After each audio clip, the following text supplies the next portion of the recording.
great warrior until the end. In your great empire, my duty is to defend your power with my life. In one of his return journeys, he met a young and beautiful princess of the empire. Her name was... I'm Picchu and I'm alone, a princess of the empire of the sun. I can freely love, so I'll wait. The Inca will select whom I'll wed.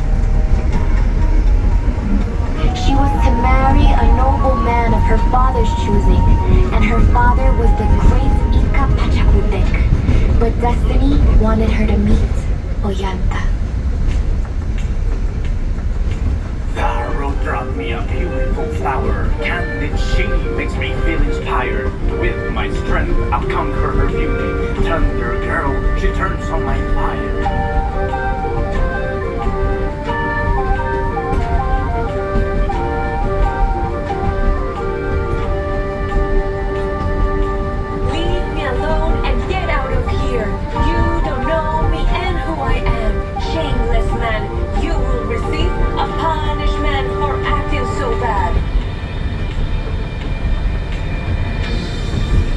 They knew it was a forbidden love, so they kept it a secret, especially from the Inca, that would never accept the relationship between his daughter and the plebeian warrior.